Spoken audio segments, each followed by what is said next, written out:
This is more like very informal program, very important session. So thank you so much, Prof. Noraini, for leading this section. Okay, wanting to give us this opportunity. So I think it's high time actually we get into this context, the loss of the knowing subject. And I think this is actually the extension of what we have been given by Prof. Thanks to the last time we discussed. Right. So without further ado, later on the delegates from the Universitas Islamiyah will be joining us. And Professor Shukran has to leave because he has to attend the selection interview at the university. Wonderful.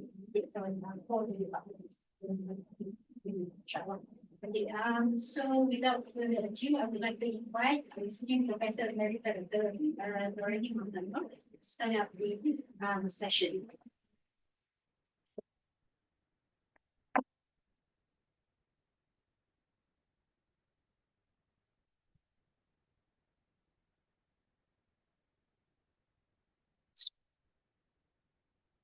Assalamualaikum warahmatullahi wabarakatuh. It's nice to see people, but I was expecting there'll be more Department of Psychology staff members. I think they have classes, yeah? Oh, okay. Yeah, it's all right. My colleagues here, Prof. Aizudin, Prof. Shukran, and my brothers and sisters here. What I want to do today is to continue from where Prof. Aizudin ended in the last talk at ISTAC. This was sometime in October, 1st of October to be exact. So I'm going to continue with where he stopped to help or to find to pave the way for the Department of Psychology to see where it should be heading or where it plans to go after the talk. Yeah. The choice of the loss of the knowing subject. I think before we look at the loss, we need to know something about the knowing subject. Also, who is this knowing subject? Now, in here, we will be looking at this knowing subject, how the knowing subject is lost, we say, really lost, especially in our department in that particular sense, in the Department of Psychology. So we're going to see if we can somehow rectify in one way or another. Now, the way I have done the slides with Prof. Aizudin, we are going back to what Prof. Osman Bakar did during his talk. If you can remember, during his talk, he spoke about Tawhid. And he spoke about championing Tawhidic epistemology and the non-Tawhidic epistemologies. Basically, he focused on evolutionary epistemology. Now, why this is important? Because this should be the guiding principle of the university. Although we don't agree with the term Tawhidic, because Tawhid is Tawhid. Yeah, Tawhidic is it's not a phrase that we used. It's used because you want to make things back to one. But Tawhid is already one in that sense. So it defeats the purpose. Yeah. But if you look at what he stated, he talked about this particular verse of the Quran, 3:18. It's a very exalted verse. We're not going to touch much on this, but that is the aim of where we should be heading in the future. Non-Tawhidic epistemologies, the main one, there are many. Yeah, there are many non-Tawhidic epistemologies. Now, evolutionary epistemology is the culprit, as we saw when he was giving the talk. Now, in psychology, we have this. We have evolutionary psychology. And now, evolutionary psychology, if you Google up, is calling for a next year, 2025, which is next month, calling for a conference, a seminar on consilience. Okay, it's under, if you Google up under evolutionary psychology, is calling for consilience. So we must know what consilience is, where it went wrong, why we should not go into that path that they have taken, because it's all part of evolutionary epistemology. Okay. Now, today's talk. Now, today's talk is trying to fit in, or not trying to fit in, trying to look at what we have at our kuliah. Yeah, our kuliah is the kuliah of IRK HS, Islamic Revealed Knowledge Human Sciences. And I have put this in a perspective, human sciences on the left, IRK on the right. Now, there's a big star. There's a big star here. Yeah. Why? Because that's what we are concerned with. Because psychology is one of the department in HS. Okay? We're not going to touch this. We're not going to touch IRK. Because IRK is supposed to be ilm. Ilm has certain connotation. Ilm, if you look from the word itself in Arabic, yeah, one of the names of God is Al-Alim. From the root word of ilm,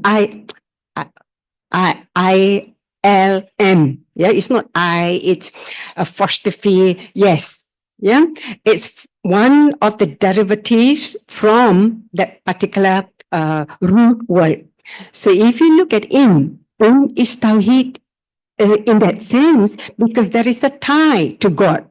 Yeah, his name is Al-Alim. Yeah, so we don't touch this because this is him, but we're going to touch this because these are the departments that we see that have gone astray in that particular sense. So we want to bring it back. So here, right at the bottom here, methodology of HS.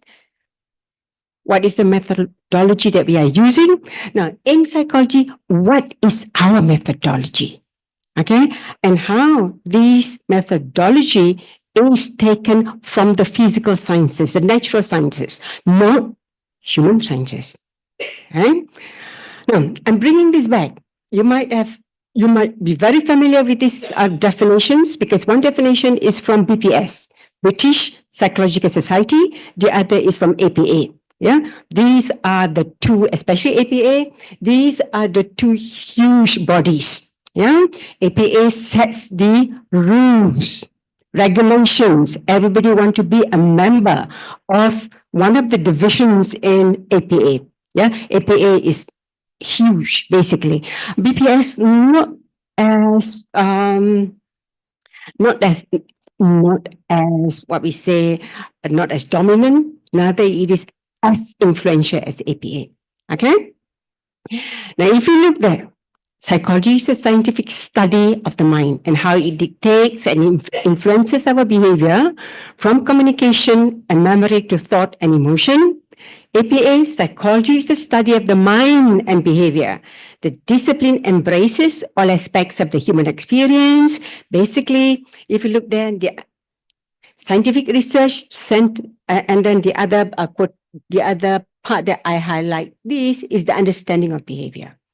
So when we were looking at this again, here, it doesn't say anything about who the man is, isn't it? Or who the human being is. Basically, the unit of analysis in psychology. But it only tells you this part. Okay? It only tells you this part. So here, we need to take note. In this, the definition of psychology that we are using, is the self. There is nothing about the soul at all. So everything that we have here,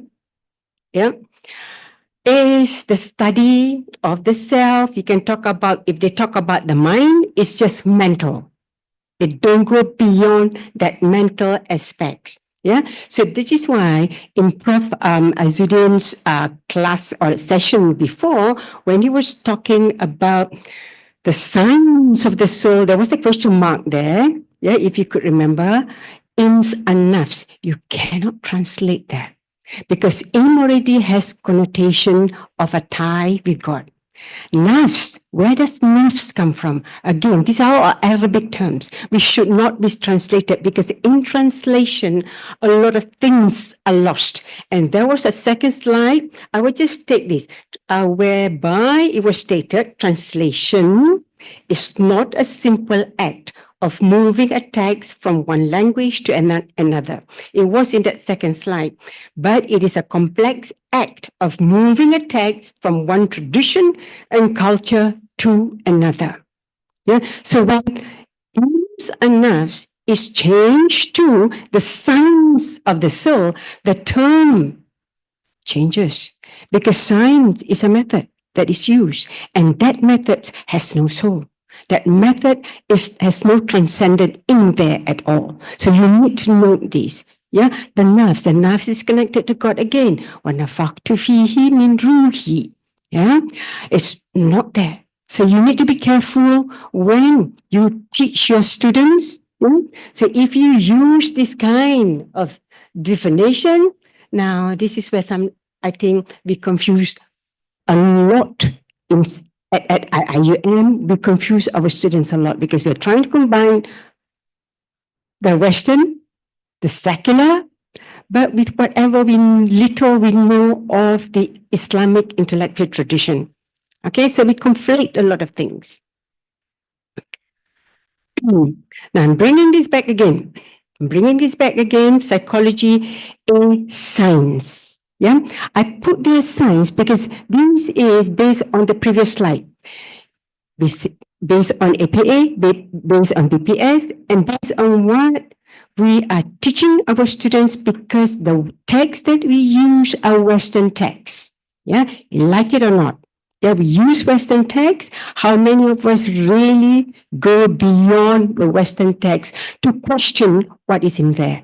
Okay, so the foundation for modern science, I think we all know, is logical positivism. Now, logical positivism has a lot of assumptions in there. Firstly, only testable. Yeah, statements are meaningful. It rejects all metaphysical interpretations. It embraces verification. Therefore, anything which cannot be verifiable, yeah, is seen to be unscientific, cognitively meaningless, and pseudo statements. Therefore, you cannot bring it into psychology. That's why a lot of people basically are criticizing the way science has developed. And one of these criticisms is from Feyerabend. Yeah, he said science started as a liberating movement, but over time it became an ideology. Yeah. So when it became an ideology, and it's even worse than ideology because it has become very dogmatic. You need to follow this. All other ways of knowing are a threat to it, therefore not right. So it's not scientific. It's pseudoscience. Okay. Now, there are two statements here from two different people. The first is from Oppenheimer. Oppenheimer was a nuclear physicist. Yeah? Now, if you have questions, don't ask me now. Wait until the dialogue sessions, because some things I'm going to pass to Prof. Izzuddin to answer. He's a nuclear physicist. Yeah.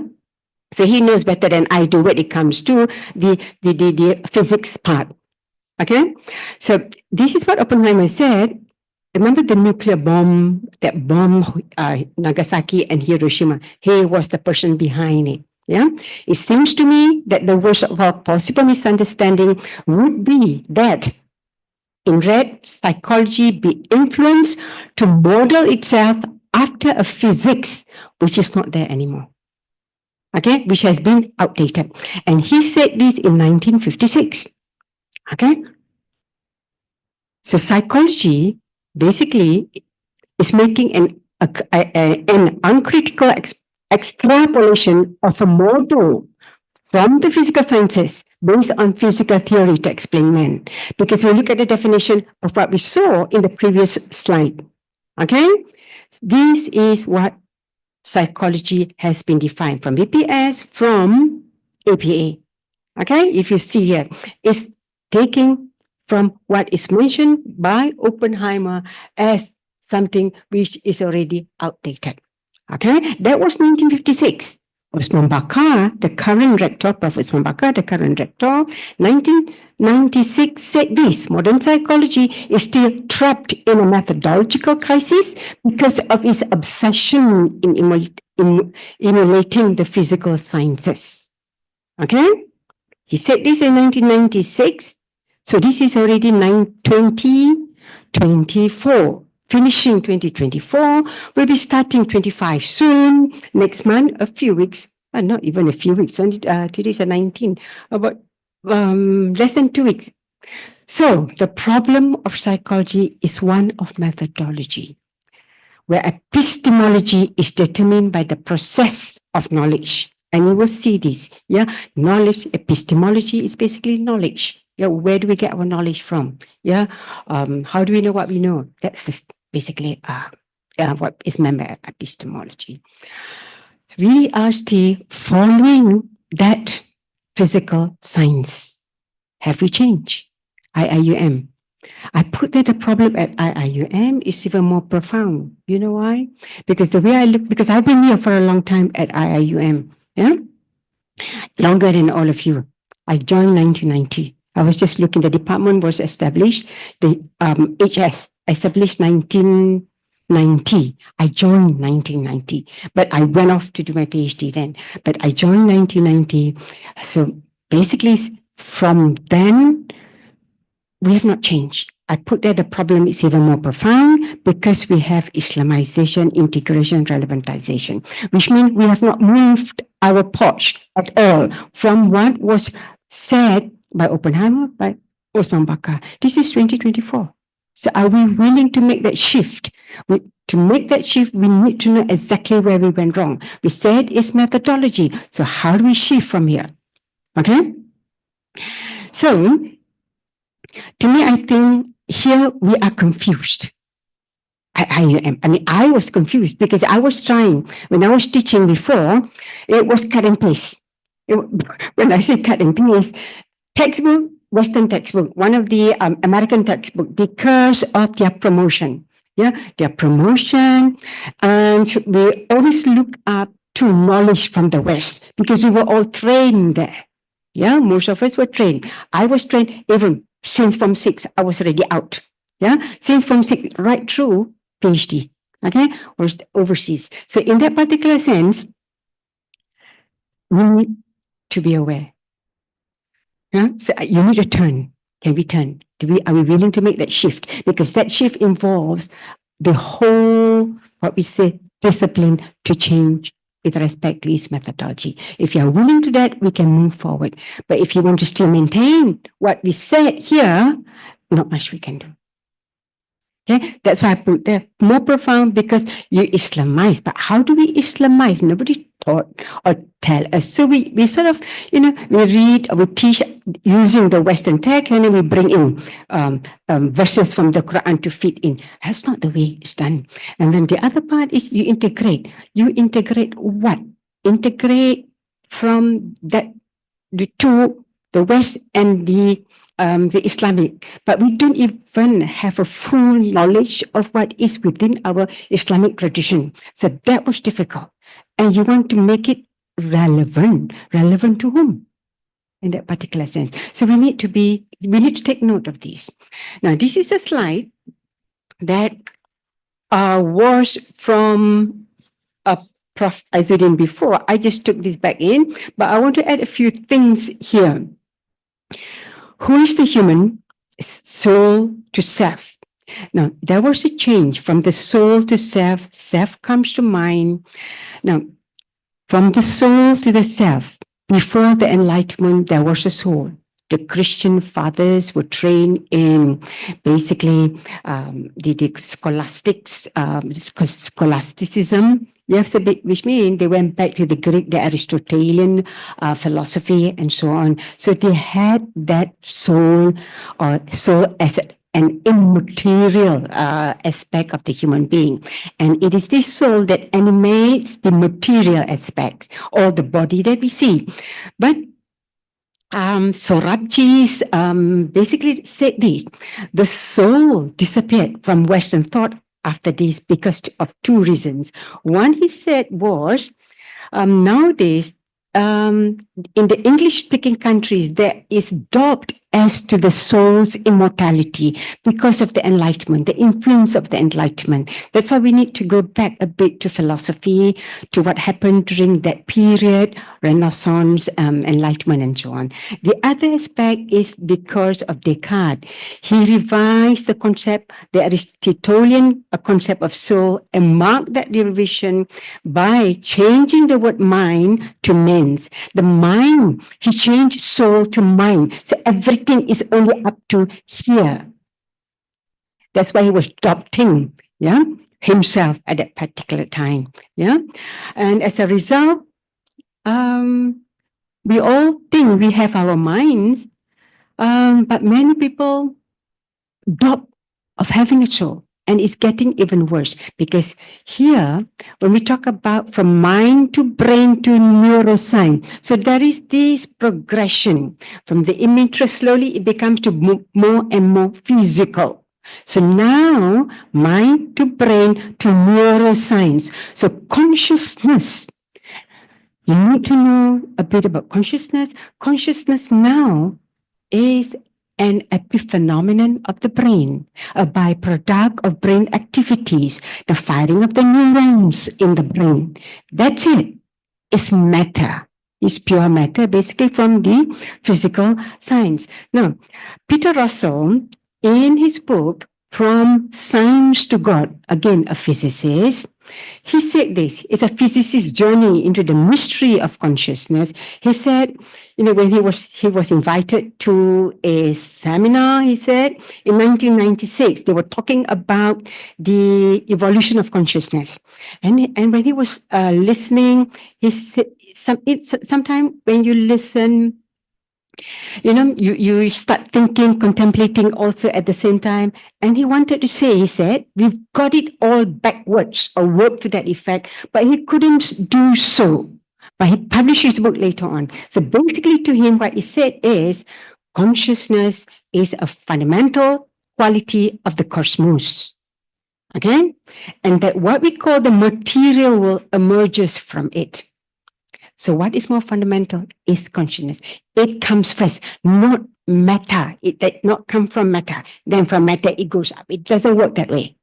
Okay? From matter, you cannot go to the top. It has to start from the top. So consciousness is fundamental. And there is another book by Games, David Games, on human and machine consciousness, because there's a lot of books now on consciousness.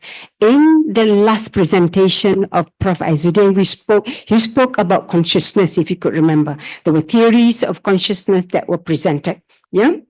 Basically, the Western theories of consciousness. Now, in this particular book on human and machine consciousness, why this comes in, remember Prof. Usman Bakar spoke on AI and so on. There's a lot of debate. Can AI be conscious? Okay, what do you mean by AI being conscious? So what is this consciousness? Because consciousness also has different meanings, connotations, but we have the same word that is used for different things. This is a thing that we need to be aware. So this is what he said. I'm going to read this out. It's not very long. When science eliminated sensory properties from the physical world, it was necessary to find a way of grouping, describing, and explaining the colors, sounds, and smells that we continue to encounter in daily life. Remember, primary qualities and secondary qualities were distinguished from one another. The objective and the subjective. So the physical sciences basically were concentrating only on the primary qualities. Secondary qualities are deemed to be subjective. If you could remember this, then what happened is that we solved this problem by inventing the modern concept of consciousness. Consciousness then is a name for the sensory properties that were removed from the physical world by modern science. So consciousness now is only matter. So coming back here. So consciousness now is basically from physical reality. When we talk about consciousness, when we talk about taqwa is God consciousness. We translate as God consciousness. That's why some people don't like to translate. Yeah, the Arabic word has a different connotation.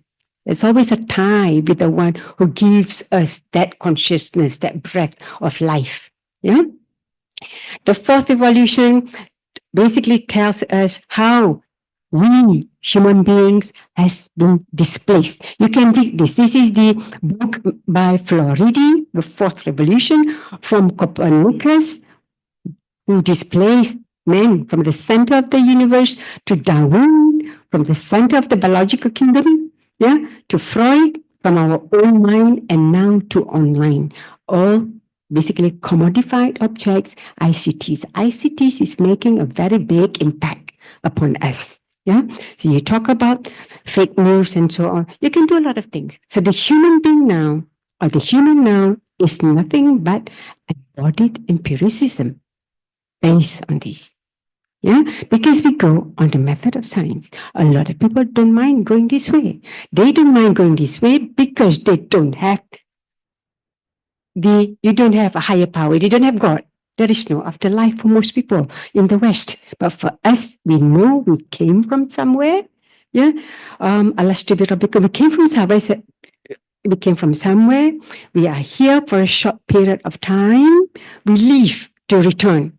When we come from God, return to God in that particular sense. If you don't believe in this, that's fine. But that's what the Enlightenment did. It moved, it changed the perspective of the person. Now, this is the current human. I put it as a current human just to show you in steps. Yeah, the current human. We put there a contrivance. A contrivance is, what's a contrivance? A contrivance is a concept that is constructed. A constructor who construct, anybody can construct, but usually those people who have the power to wield influence. So, psychology, APA, BPS, construct a human, and this is the human that is constructed, the Homo economicus. The Homo economicus is basically a commodified meaning you are treated as a commodity, yeah, commercialized to be managed and exploited, to be consumerist. This is what we mean by a contrivance. And now going down, you are just datum which can be hacked. Yeah, datum which can be hacked. That's why if you look at the Homo economicus, yeah. Now I want to bring this in because the Homo economicus is not the human being at all. It's not a man in that sense. Yeah, it's, if you like, one part human, one part machine. It is a cyborg. Yeah, because there is no soul here. Yeah? There is no soul. That's why if it is data, that's why when you talk now, there's a lot, big data is very big now in the market. A lot of people, when they do computing, I want to get into big analytics and so on. This is what is happening. Everything is data. Yeah, everything is data. We also have numbers now. Just like we have ICs, later on, you have a chip that you can implant to basically talk about being a datum in this particular sense. So if you talk in this sense of data, from data, if you look here, data, from data you can have a lot of information. From information, knowledge, then you talk about wisdom. I put a question mark there. Exclamation mark there. But what is this knowledge? Is this the knowledge of the knowing subject? It cannot be, because you have removed the knowing subject. There is no knowing subject here. There is no human being in here because there is no breath of God in here. It's just a machine that you create. Just like when we in psychology, when we do research, we start with operationalizing. Yeah, we start with operationalizing. Basically, when we operationalizing, we are using constructs, we are using concepts. Yeah, this is what we are doing here. So we create. I mean, we can create anything that we like in this particular sense. Yeah, Homo economicus is just one, but you see this everywhere now. Okay, so the knowledge that you get here is not the knowledge of what a knowing subject is, but it is still knowledge. Can you go to wisdom? How do you define wisdom? But again, you see, we use the same word. This is the limitation of language. We use the same word to mean different things depending on who is talking. Okay? The next diagram is this. So when we talk about a knowledge society, we can say ours now is a knowledge society, but that knowledge is based on data, information, not on what we say wisdom, if you like. It's based on the wisdom that we know that is a light implanted into our hearts. There's no heart in here. There's no heart in this. Yeah. So the knowledge society is very different. So we can live in a world, many are living in this world, a world where many machine blurs now. You don't know whether you are a person or you are a machine. Humanity and technology. No difference between the two in that particular sense because you tend to move in and out seamlessly now. Soul and silicon chip unites, reality and symbolic representation integrates, and experiences are mediated, no longer experience. So here, can you talk about religion and God? You cannot talk about religion and God unless it's what you want it to be. You create one of your own. You create one of your own. So it cannot be from the transcendent, from the top anymore, because there is no top here. Okay, so this is the path that we need that we are seeing now, progressing in the society. Now, okay, now that God has been removed, the knowing subject is lost, and knowing becomes you. The knowing becomes you. Remember, knower, knowing, known, knowledge. Yeah, but because the knower now is non-existent, is dependent on the process of knowing. So it is a process of knowing that decides who you are. Okay? So that becomes the knowledge. In psychology here, psychology is a method. Basically, psychology now is using the method of the natural sciences. The natural sciences, as we know, is not the world that we lived in because it has no life. There is no man in the physical world, if you like, in the physical reality. There's no man in there. Yeah? It is one of inorganic matter, bits of matter qualified by mass, special relations, and the change of such relations. This is the basis of the 17th century Newtonian Cartesian mechanistic philosophy. This is what now defines men. Do we want to maintain this? But this is the psychology that is being used now in the West. If we don't change here, this is how we will be progressing unless we want to turn. It cannot be half-half. To turn, you have to turn properly. Yeah? Now, to counter, I said, this curse of science, that, you see, we have not done this, but other people have been looking at this. The German philosophers, they have turned to the notion of life. They want to go back to life, the philosophy of life. Okay, I'll talk to about this in the next few slides. Yeah, the German philosophers, the Jesuit priests, they are questioning what is happening within Catholic universities, their identity and so on. The Catholic universities a number of them. You have in Europe, in US also, Georgetown University is a Catholic university initially. You have Notre Dame. You also have in one of the famous one is in Belgium, the Catholic University of Leuven, Catholic University.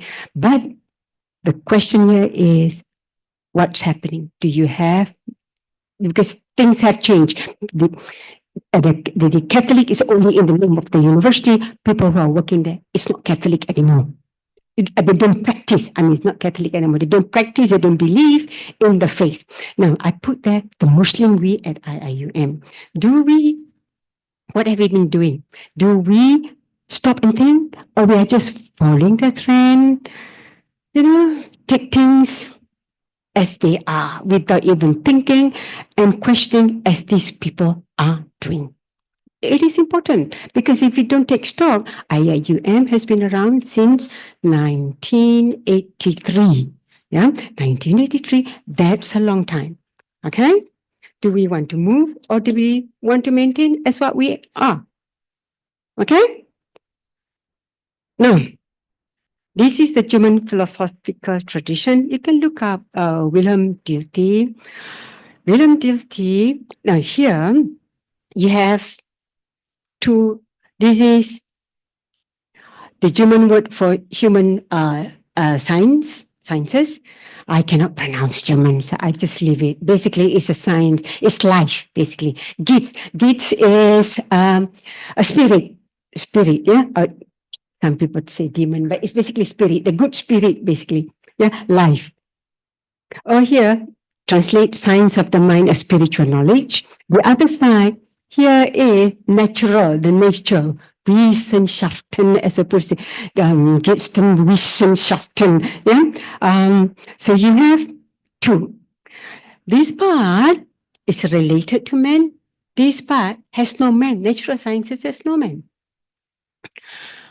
They acknowledge this, they know this. So they differentiate between these two. Okay? They differentiate between these two. Now, I want to say something about the natural sciences first, because natural sciences is from the physical sciences. Natural sciences basically has no man in the picture because you observe. That's mentioned the empirical science. The scientist here explains. They use the German word erklären, explain phenomena in terms of cause and effect, the general and the particular things as we observe them. So it's a classical mechanistic model. On the other hand, here it is related to men. It's related to men. You experience, experiential science. Human sciences is supposed to do that. That's why the term used is understanding. Understands a verstehen in terms of the life as we lived it, to look at things as a whole, not as fragments. So it cannot use the same method as this here. But now, if you look at, you see, the American, the Anglo, they stick here. They're here. But the German, the continental, the Europeans, they're different. In that particular sense, they don't agree with the way things are happening in the US. So that's why they came up with their own philosophy. This is their philosophical tradition. We are using only one example of this particular German philosopher. Okay, there are others.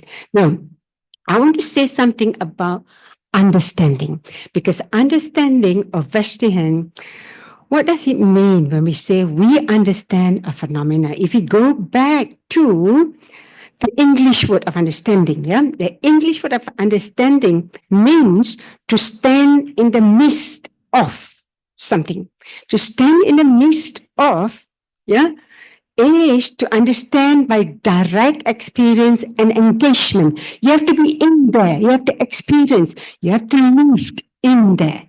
That's the understanding from the English. There's another understanding from the German Verstehen. The German Verstehen says, Verstehen means to stand in front of or on top of. Okay, but stand in front of, on top of what? Okay, so there are basically these two understandings here. Now let me say a bit more. Now, this notion, So there are two types of understanding that are implicated here. Understanding through direct experience and engagement. Basically, you stand among, so you have to be in the community. When we talk about doing research, inductive research, you have to be in there. Okay? And understanding, the second understanding is standing in front of or on top of firsthand is through observation. Through observation here. But that observation is when you look at something, this is a observer scientist kind of observation. It's just not observing and forgetting. When you observe, you contemplate, you interpret what you see. So what you interpret depends on who you are as the knower. So in both ways, that understanding involves the main subject. Okay, you need to do more than just being in there, not doing anything. It's not passive participant, it's active. Yeah, I'm using the term from psychology, passive participation. Yeah, when you talk about observation, there are two kinds of observation. Yeah, one is passive, this is active, you have to be in there. Now, in the history of the West, the notion of experience was gradually reduced to that of mere experimentation. Now, standing in front of, on top of, which is objectification or objectivity, becomes or has taken precedence over the subjectivity or direct experience. So the objectivity part, the standing in front of now is no longer thinking, it's just looking. Okay, it's just looking, objectifying what you see. Okay, you just objectify what you see. So basically, we have reduced everything to the simplest phenomenon in this particular sense. Subjectivity has already been taken out.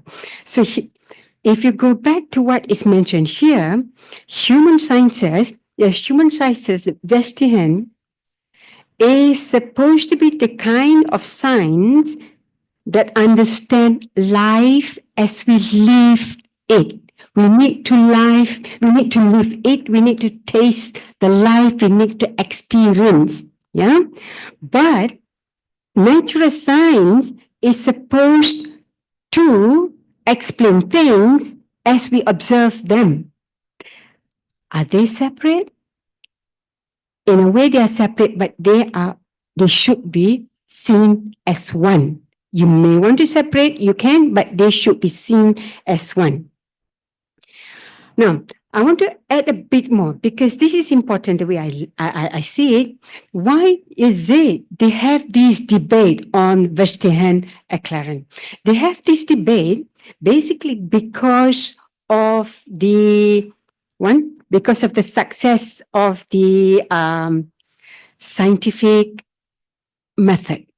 Yeah, scientific method as a method is very successful. All the technologies that we use today is based on the method.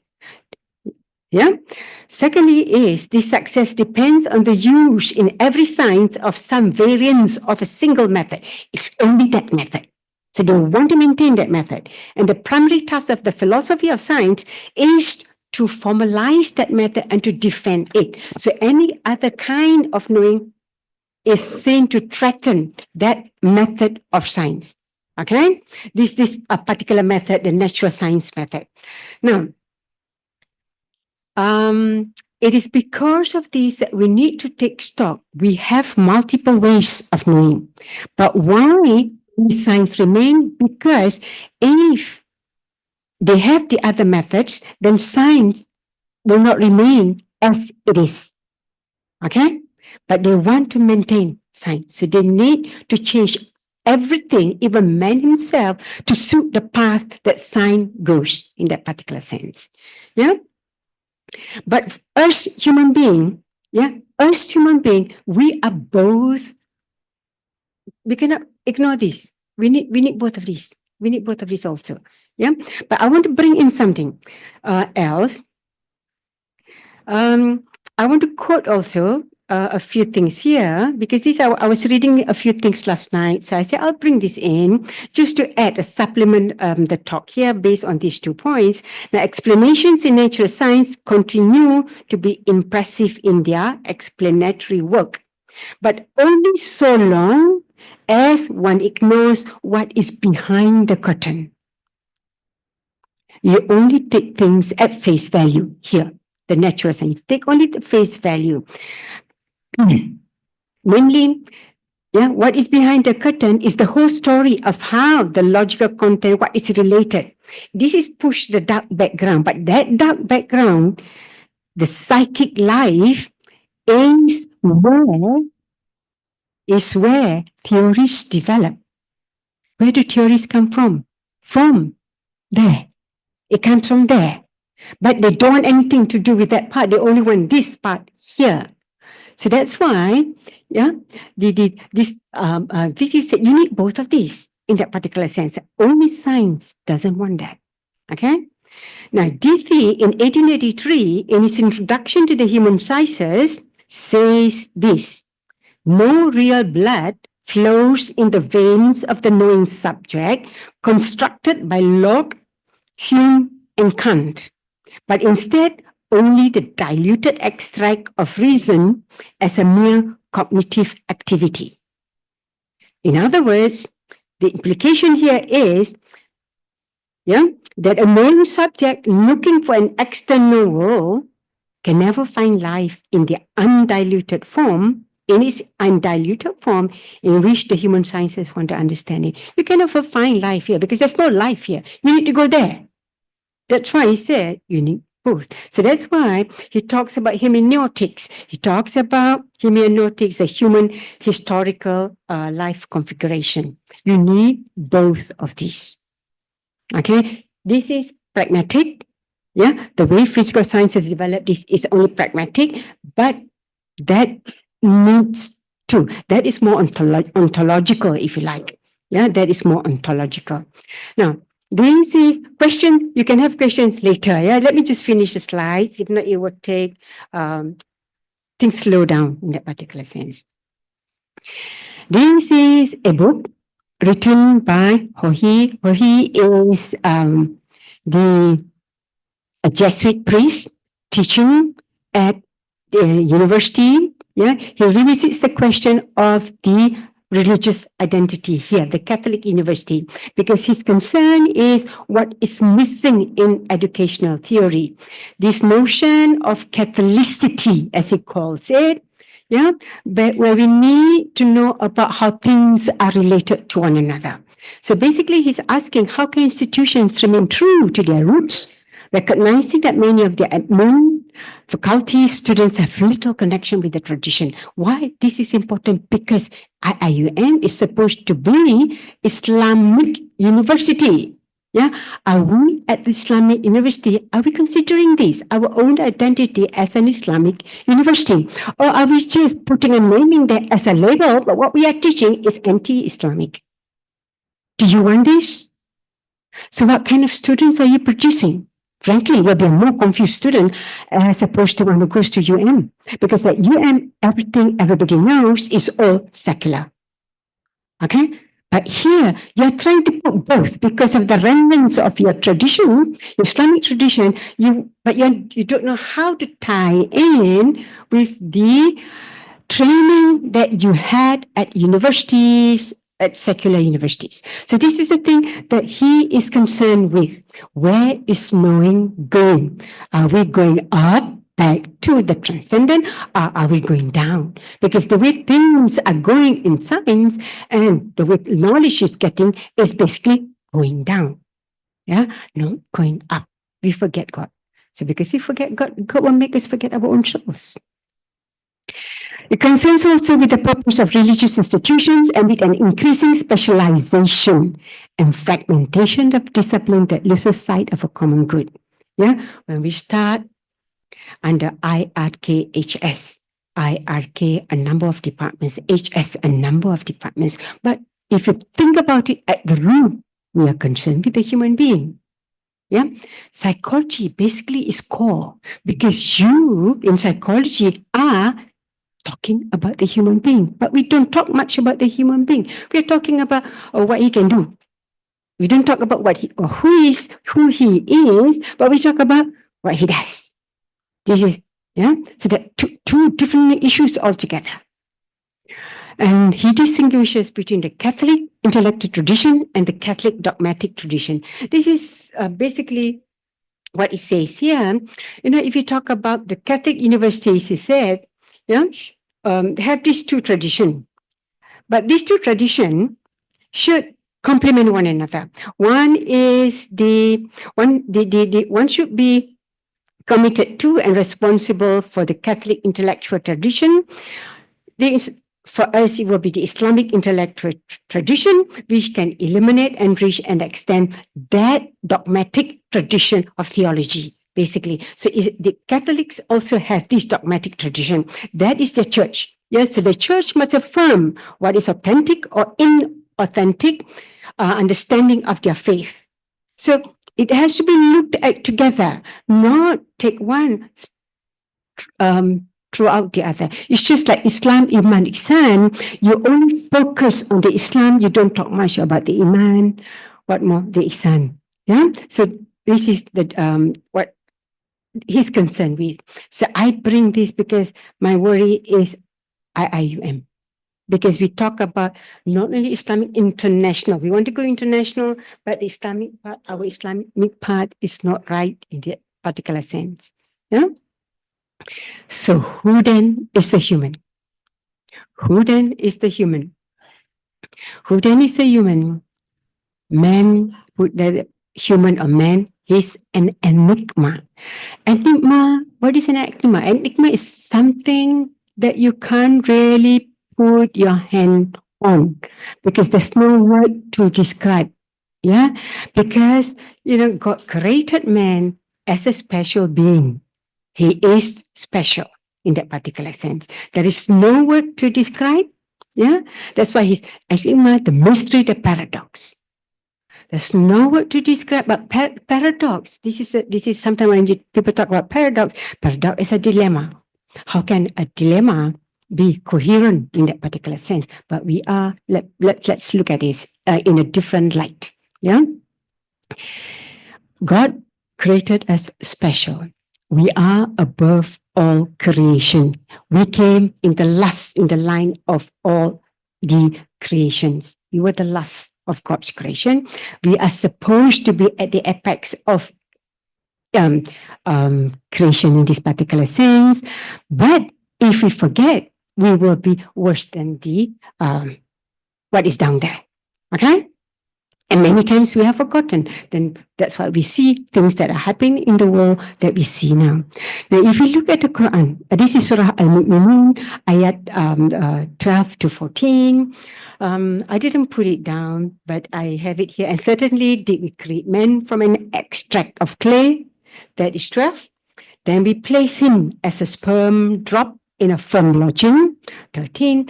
14 is then we made the sperm drop into a clinging clot, and we made the clot into a lump of flesh, and we made from the lump bones, and we covered the bones with flesh.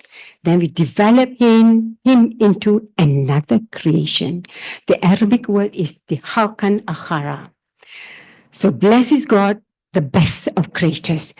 That is significant because we, the human being, the man, we are a new creation. We are another creation, not the creation that had existed before. There could be creations before, yeah, could be before Adam. There were creations. Remember in the Quran that say, looked up when the angels ask God, "Oh, do you want to create other creations? They are doing nothing but causing all these bloodshed and so on." Then this is the other verse from here. It says he is creating another creation. Yes, so there were other creations already. So bear this in mind. This other creation is different, and this creation is special, and this creation is an isthmus. an isthmus or a bursa that lies in between two, what we say, two polarities. Okay, polarity, the nafs and the ruh. That's why in between matter and non-matter, if you like, in between knower and the known, okay, in between potentiality and actuality. But his form as an integral whole man interconnected with not only with God, but with his fellow creatures. Yeah, from the one comes the many. Okay, I think I talked to you sometime back on this. Yeah. So we need to take note. The paradox here, we are not a paradox. Paradox in the sense of the word paradox as a dilemma. Because remember when Aisha was asked, tell me about the Prophet salam, his character. And Aisha said his character was the Quran. So the Quran is coherent. Yeah, that's why they say that's a term used in Arabic, nazam. The Quran is coherent or nazam. So if the Quran is coherent, the Prophet's character is the Quran, human being also is coherent. But coherent if we understand where he is. He's always an in-between. The thing is that in the physical sciences, there is no word to describe this in-between aspect of man, because their logic doesn't take that into account. Now, I'm bringing this. This is our origin, from origin and return, the Mabda wal Ma'ad, the journey, our journey here. Yeah? The journey from origin, the pre-world, Alastu bi Rabbikum, that Surah Al-Araf, ayat 172, to the afterworld. This is the journey, this is the stage that we need to pass through to go back. Yeah? And here, this is a phrase used by the Prophet. Some people say it's not from the Prophet, it's from Ali. Yeah? Man arafa nafsahu fakat arafa rabbahu. Whoever knows himself knows his Lord. So here, what does it mean? Whoever knows himself knows his Lord. This is our consciousness. Our consciousness is this particular consciousness. Now, I'm going to, because yesterday I was talking to Prof. Aizudin. Now, how do I bring this part up? So he said, you hold on to something that you know. Okay, so I hold on to something that you know. In psychology, we have what we say, we talk about the observer scientist. Yeah? We've heard of that term in psychology, the observer scientist, the one who observes, and the scientist who observes, basically. Now, the observer scientist is supposed to be the knower or the experimenter who wants to understand something. If he looks at the cosmos, he wants to understand the happenings in the cosmos, the stars, the galaxies, and so on. If he looks within a community, he wants to understand what's happening within that community. That word, the observer scientist. We use that. Okay? Now, outside, remember, there is a verse in the Quran 41:43. We will let them know what's on the horizon, what is within themselves, so that they know that it is the truth from their Lord. Yes, so the horizon tells you the cosmos, the paraphernalia of God's names working in tandem at any one particular time. Yeah, that's the cosmos.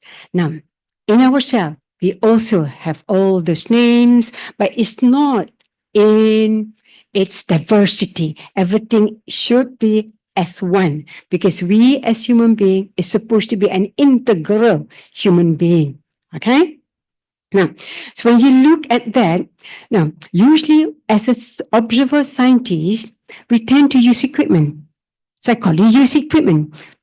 Any scientist also will use equipment. But the thing is this, who is this observer? Depends.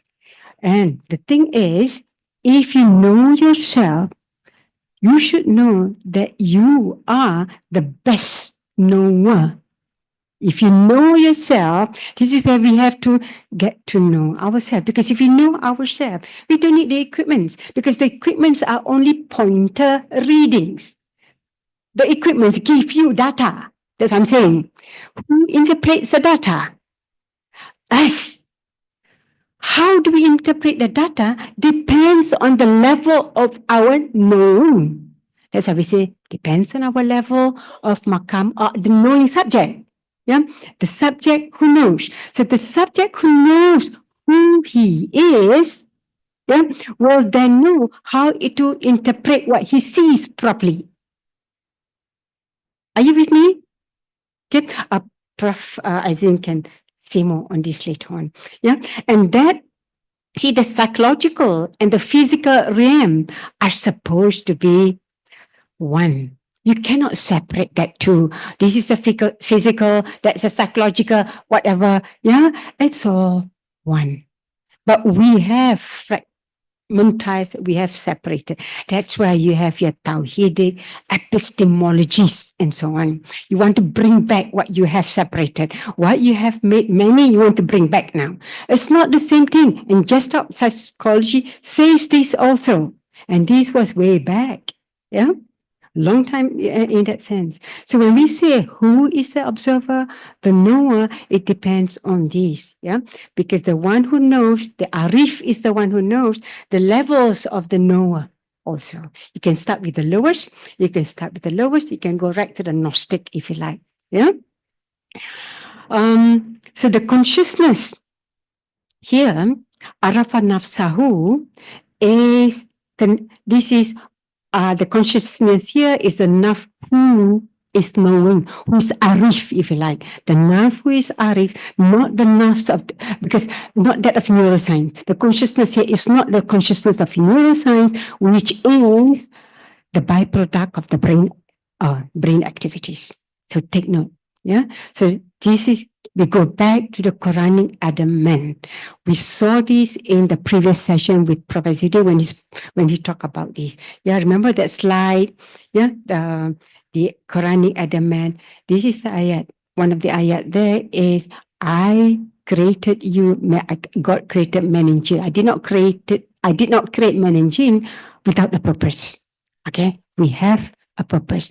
Philos, as Aristotle said, there is a purpose in everything that is created. You go back then, they may not believe in one God, but they believe in that transcendent. So the insan is one who is immutable. You cannot change the insan. Yeah, the insan can be forgetful.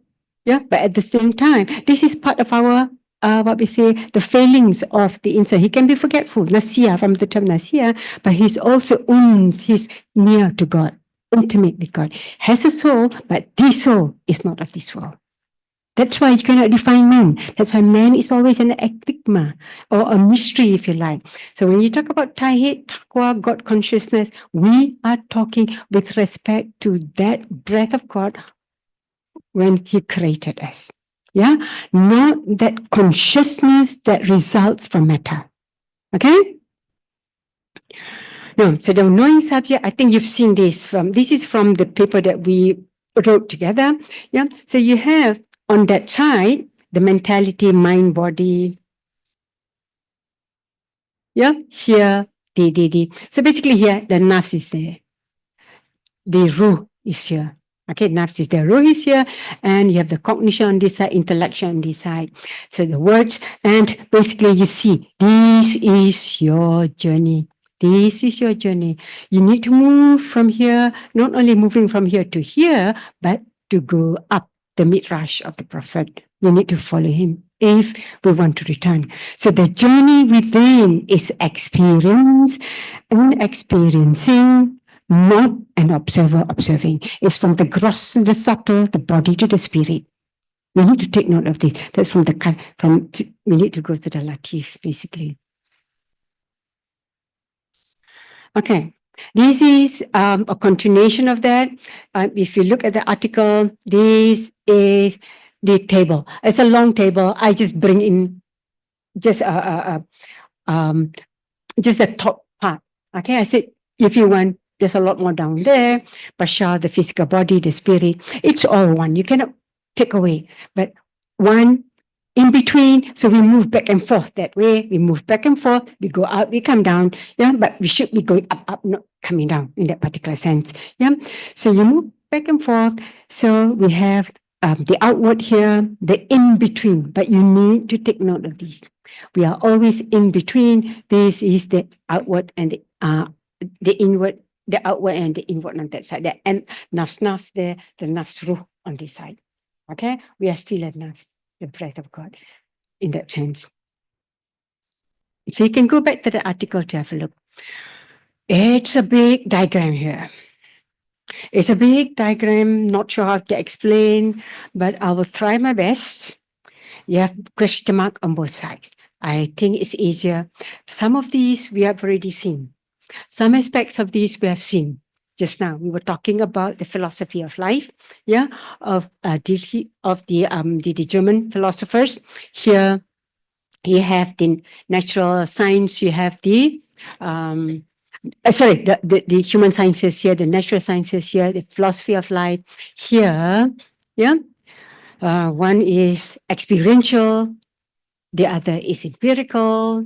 Where is knowing going? This is taken from the title of the talk of the book of Hohi just now, the priest, yeah, because as a priest, he was worried about the Catholic universities.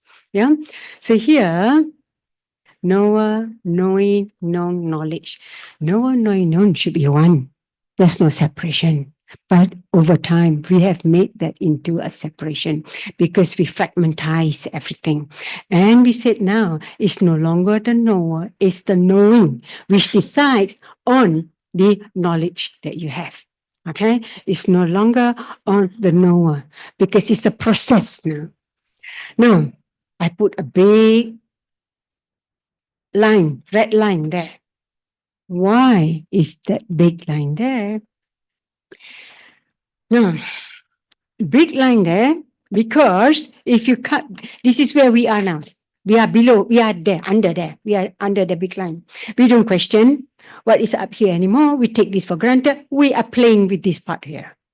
If you are playing with this part, how do we go up?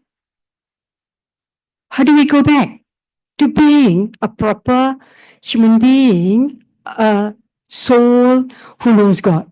We will never know God. That's why there is this loss of the knowing soul. We are playing there. We talk about, now we are just following what others are doing. We're just following what others are doing. And if you see there, what you have down there, we've got post-humanism, isn't it? We've got post-humanism and transhumanism. People are talking about these. Now, post-humanism is a philosophical outlook that challenges conventional ideas about what it means to be human. It's basically challenging the fixed human identity. But I just said just now in the previous slide, the soul is immutable. You cannot change the soul. But transhumanism, because they don't have a soul, they can do what they please. Okay? Because they don't have a soul, they can change. Because man is a contrivance. Remember this. Yeah, man is a contrivance. They can do what they please. So they are changing. Yeah, they are questioning the conventional ideas of what it means to be human, the traditional understanding of human nature and existence. That's post-humanism. And this is related to evolution.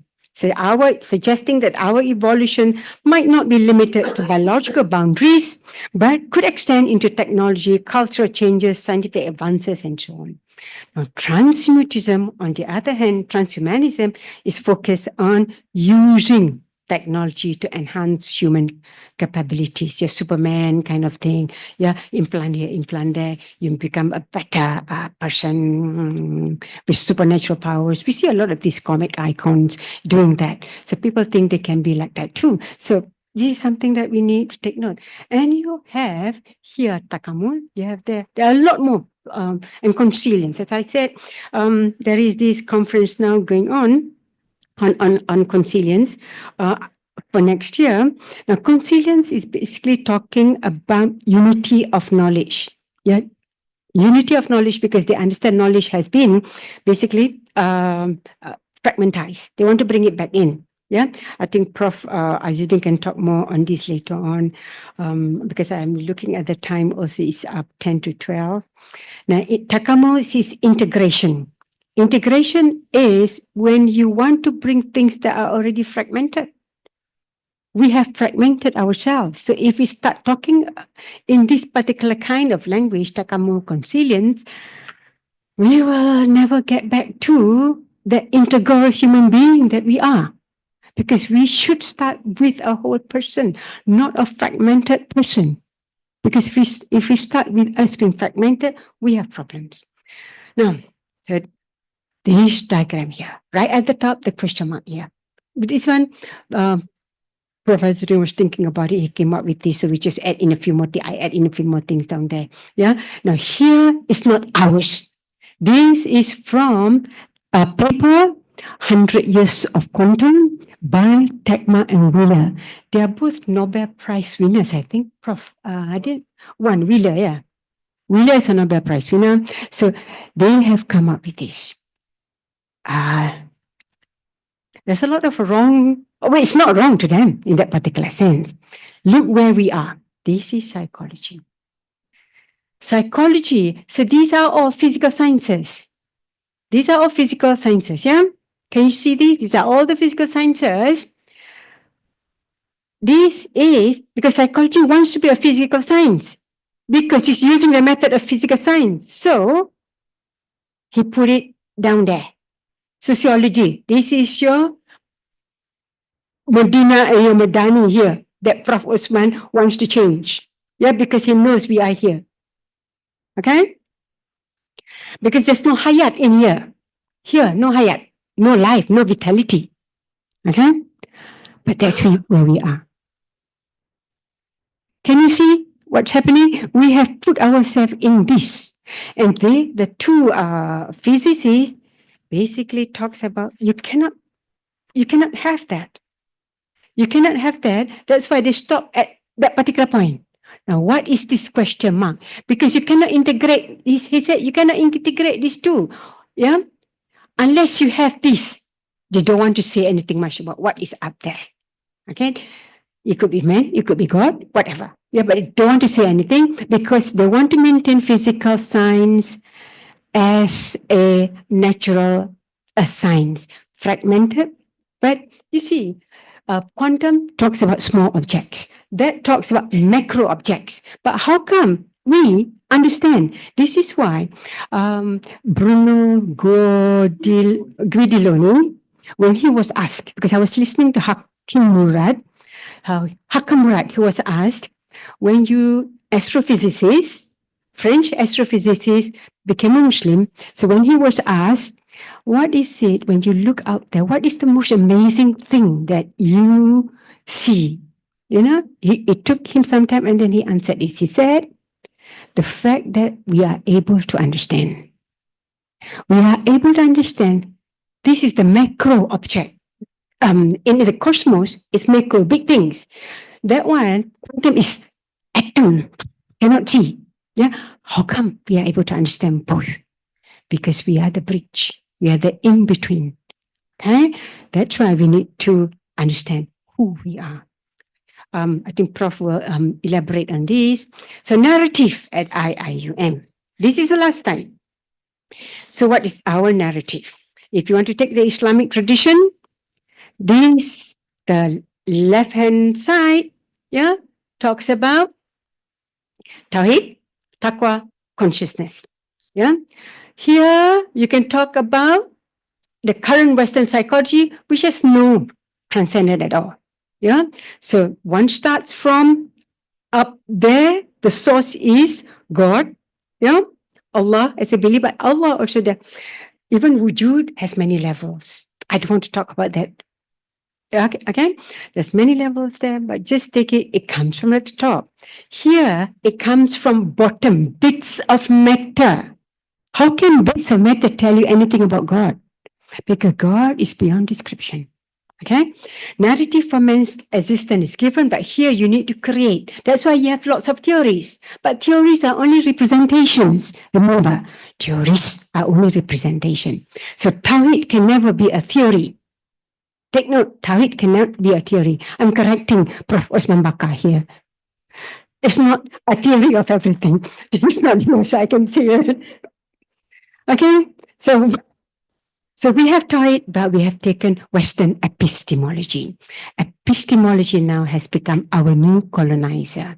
There's a nice paper, if you want to read here, by Lombard, Joseph Lombard, on Islam and the challenge of epistemic sovereignty. So now, we are talking only about epistemology. We don't talk about reality anymore. We don't talk about ontology, if you like. We talk only about epistemology. That's why I said we are at the bottom. We don't go up. And if we keep the way we are progressing, we will be down. So we are being very comfortable playing there. Yeah. So any questions later on? If you want to open up, we can open up for some time. Since I've done my share, I'm going to pass questions to President.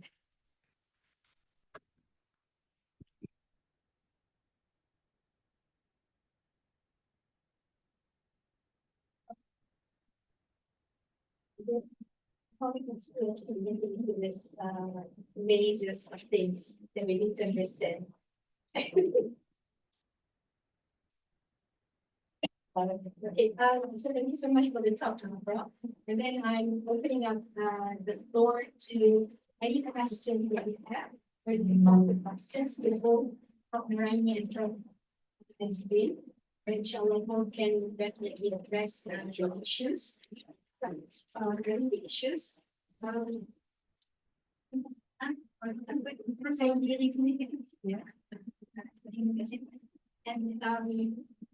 my experience of teaching science of the soul, when we start with the section of the soul and describing it in a way based on the conception of our early scholars, give me the foundation is you can easily understand what is being addressed here. Right? What is being addressed here. So I guess our journey actually has to start from the bottom, right? So like Prof mentioned about understanding ourselves. From just going out to the horizon and seeing what we take this for a sign that Allah has given us. We definitely have to go back inside ourselves and get to understand things before we can connect things together, and we can definitely go to the journey of the soul, sending of the soul. Right? So I'm opening up the floor to any questions. Prof, we have our delegates from Universitas Islamia. Oh, really? Universitas Islamia. Yes. Yeah, sure. So, I'm from Universitas Islamia. Sorry, this my name is Dr. I think you can understand English. Boleh campur ya. I'm interested when you talk about consciousness from physical reality. The first, the second, Quran surat 23, man arafa absahu faqad arafa rabbahu. Siapa yang mengenal dirinya akan mengenal Tuhannya. Bagaimana kita bisa untuk meningkatkan consciousness kita, kesadaran, ketika kita bisa mengaplikasikan dari man arafa absahu faqad arafa rabbahu. Saya memperhatikan sepertinya Anda itu seorang psikolog, psikologi, tapi yang berbicara tentang takwa dan tawakal. Yang saya pahami dari apa jelaskan. Bisa dipahami? Banyak soalan. Banyak, benar. Ada sebenarnya banyak soalan. Satu dulu. Satu. You remind me consciousness dulu. Consciousness. Okay, let's talk about consciousness. Consciousness kan, if you follow the English term, sorry, I Tadi luar negara lama sangat, jadi dia cakap selalu puang sikit. I can understand what you say, but Yeah. Consciousness was a issue. Was physics decided to remove man. I prefer cakap. You- Enlightenment removed God. Modern science removed man. Okay? So we remove man, then when you observe, you need to use instrument. So instrument became the consciousness, not man. So bila senses hilang, sense that six senses, consciousness was created. But consciousness itu tak sama dengan takwa. This is number one. Maknanya you have the same word. Once you translate consciousness English into Arabic, hilang. There is no such thing as consciousness in Arabic, as understood as consciousness coming from physical reality. So itu yang confusion. Jadi bila soal tadi saya rasa one side you're talking about physical reality, but God consciousness is not physical reality. Takwa dengan consciousness bahasa dia sama. Second version tadi Man Arafah. Itu bukan 23, 12, 14. 23, 12, 14 Mu'minun. Man Arafah Sayyidina Ali yang kita. In physics pun ada. In physics, the equivalent is that you need to know the observer. So the observer, what we call is an observer scientist. Before you can understand, kalau ambil surah 41-53, Noraini al-Afam, luar dengan dalam. As an observer scientist, you need to know you first before you can know the cosmos. Itu tadi Bruno Guidadoni kata, I can see the cosmos, but the fact I understand it means I am more than the cosmos. So you like that. Itu dia kata, I have to kenal my diri first before I know the cosmos.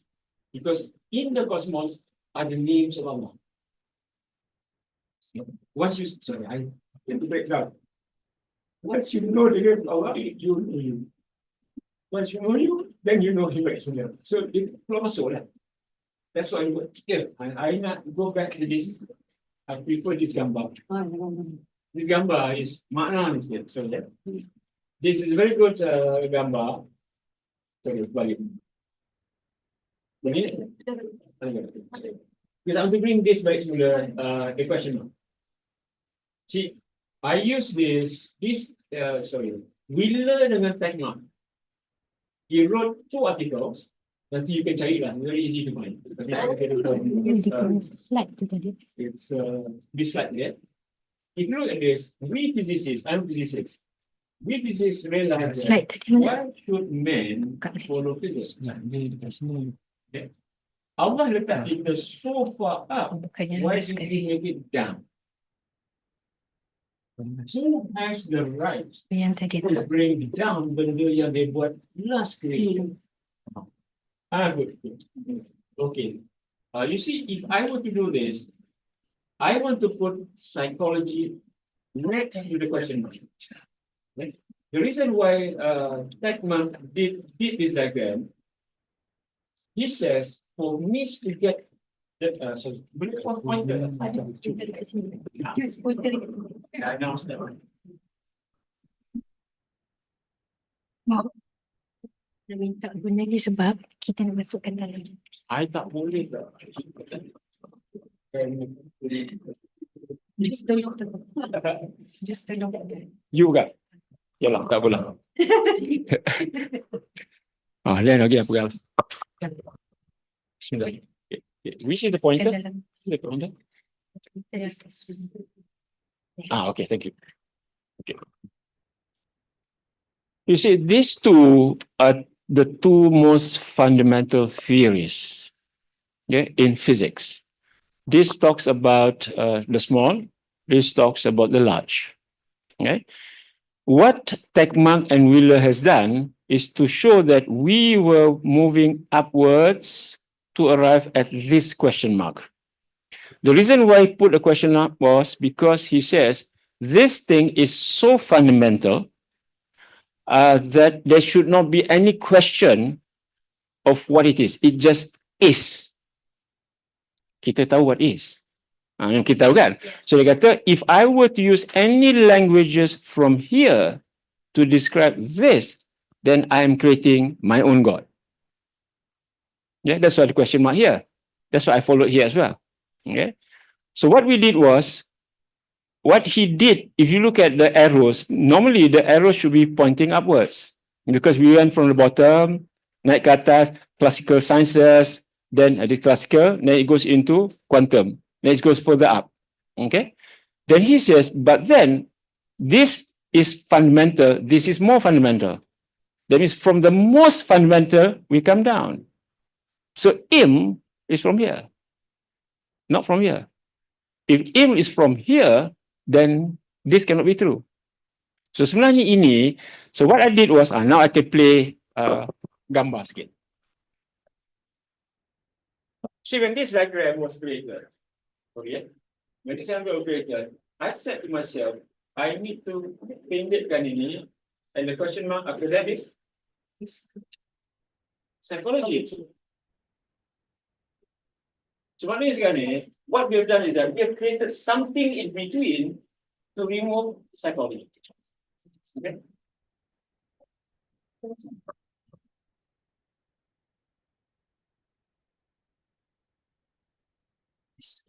They need to move because they need to catch their flight. Boleh saya dapat nomor mobile phone?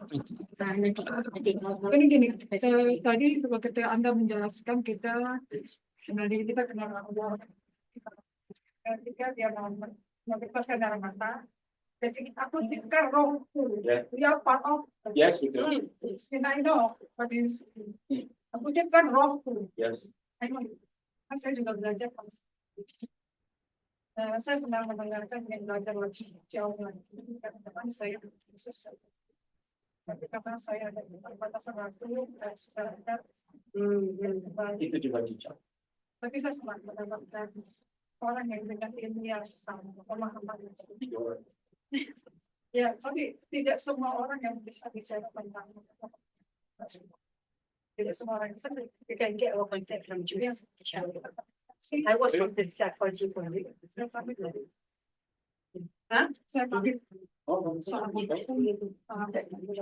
Masya Allah. We will be in contact dengan dia. Inshallah. Masya Allah, thank you for everything. So, Or they have to go back. They have to catch the flight.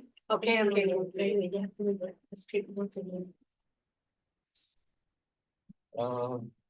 so where do you go sekarang? Prof lipat yang tu. Okay. Dekatkan yang. Okay. The issue sekarang ni, dia tak pakai phone, kita pakai juga. Dapat pegang kat you lah. I tak suka tau cakap. Dapat. Jangan Macam nyanyi juga. Tak, insyaAllah. Because we have the YouTube punya session. Okay, fine. People streaming. All right. The two,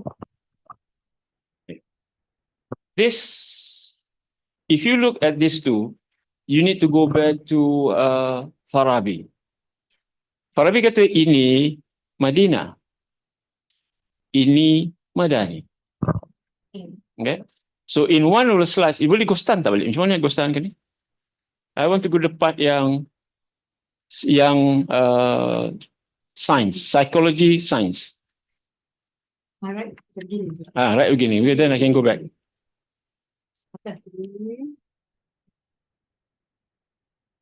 Okay, here. Okay. I wanted to, masa mula dengan Prof Noraini, I said, I would have put a question here. Should psychology be a science? Tak. So now, because if you answer this question, should psychology be science? I know what to do. But if you say psychology remains a science, then we have to put this in. You still want to do science? Dia dah beritahu. Psychology influence model after physics, which is not there anymore. Okay. Then I go back to this one. Aku balik ke sini. I tak gerti operate. Okay. You see, when physicists wanted to know what is out there, okay, physicists had to do this. Then when they went further up, they realized that I need men to put words into this. So we went from here, naik ke atas, naik ke atas, naik ke atas for 100 years, realized that we need men. Psychology pula kata, I don't need men because I want to follow physics. Dan physics kata, I need men. Okay, so what are you going what you have to do? So I said, I need to draw this diagram macam ni. So cucu I kata, Tok Abah main kapal terbang ke? Because basically now, what you got to do is that if you can, I would like to help you bring this up here. But you have to decide lah. If you tell me no, I cannot help you. But you say yes, I can help you. Itu aja. But psychology needs to climb its way up there. The first step they got to do is that psychology is not a science. Full stop. Actually, the moving forward was the last slide, but I didn't see anything because that slide is meant to be, where do you want to go from here? How do you want to go from here? You know, basically what Prof was saying. Can I go back to this slide yang ni, Man Arafah tadi? Okay. Yeah. Let's talk about this one, Man Arafah ni. The key how we started for me, when physicists kata, we need to know who is the observer scientist. Okay? Because we have decided we are not lost.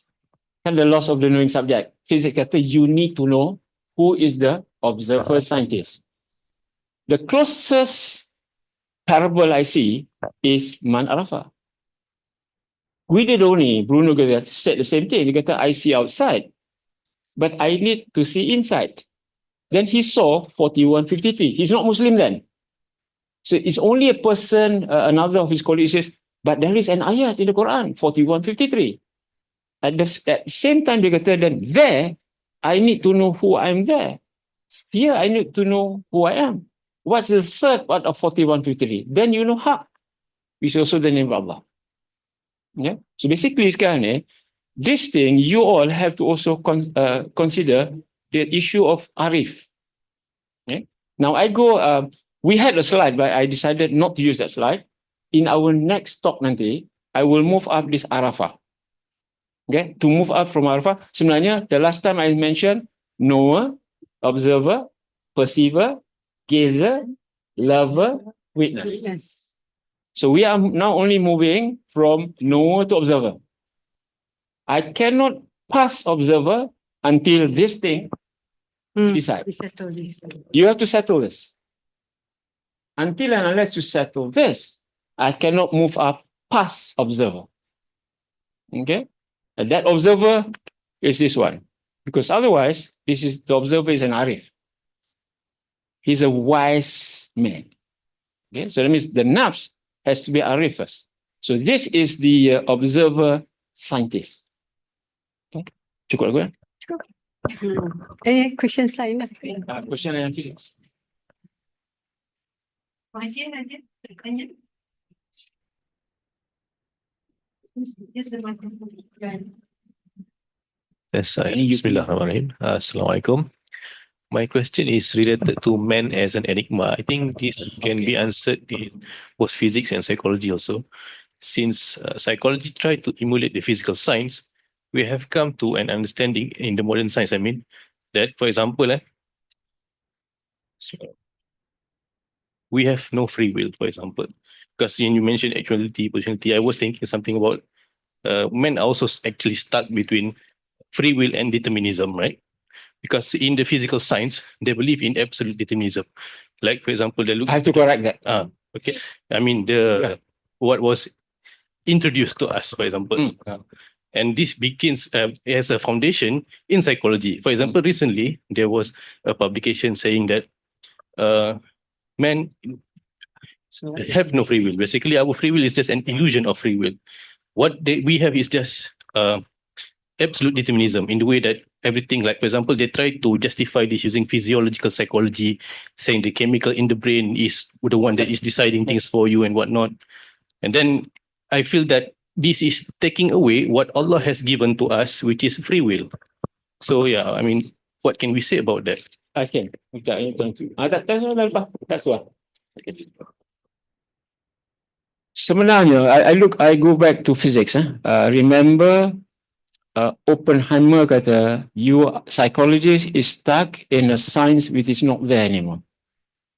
In quantum physics, there is both free will and determinism. Both, not one. Classical sciences, which is yang kuning ni, in between, is pure determinism. That pure determinism resides only on matter. Bashar. Okay? The nafs is non-matter. He was created before this world was created. Okay? 7172. So we are now in this world, but not of this world. The one that has free will is the one created before. The one who looks at his board and says, yes, you are my Lord. That is free will. When he breathes his breath onto us, the free will comes in. Okay? But this one is our prison. In physics, the in-between potentiality and actuality is Schrodinger's wave function. Okay? So that means it comes from non-matter and then becomes matter. Free will comes first, determinism comes second. Non-matter comes first, matter comes second. So from non-matter, matter arises. So consciousness is not in this world. Free will. So the one yang kita ada sekarang ni, the word consciousness yang now is this world. The Muslim consciousness is free will. When they tiup, bila Allah kata wa nafatu min ruhi, lepas tu dia masukkan ruh kita, that's at that point in time, nama-nama Allah turun kepada kita. Okay? At the time of 231 Baqarah 230 and 31, bila the angel was asking, why are you creating one that's going to cross fasad, killing? At that point in time, the angels was pointing downwards, those creation kat bawah. Those tak ada free will. The moment dia tiup pada kita, nama-nama Allah turun. Itu dia kata, name me the names. In the names are all ilm. Arif tak ada. Ilm. Lepas tu, all the others yang beauty, majesty, and karim. 3 groups of name. Yeah? So now, the issue of in between potentiality and actuality is you can do determinism, free will, and in between. But kita ni sekarang ni, karim, we are supposed to be in between. So that means, for me, I have to correct you first, science. So now if psychology were to be taught by scientists who maintain the old classical science, then silap. Now I want to talk a little bit on Oppenheimer. Oppenheimer towards the end of his life, macam mengalah, dia kata, I'm now an object.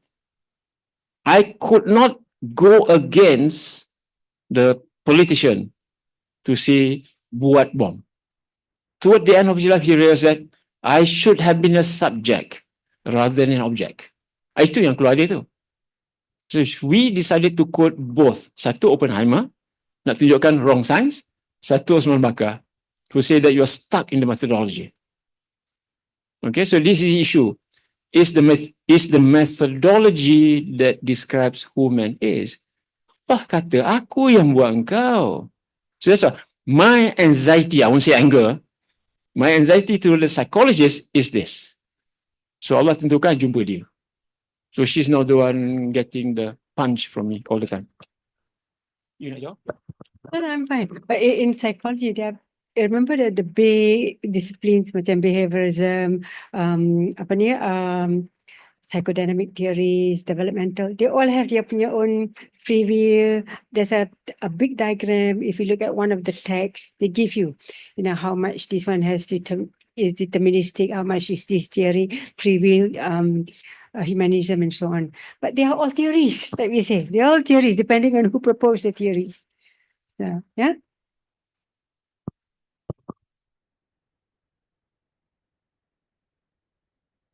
Just want to go back to this diagram semula. Favorite diagram. The reason why Tegmark was a physicist, Wheeler, physicist, Nobel Prize winner, and 20 of his students were also Nobel Prize winners.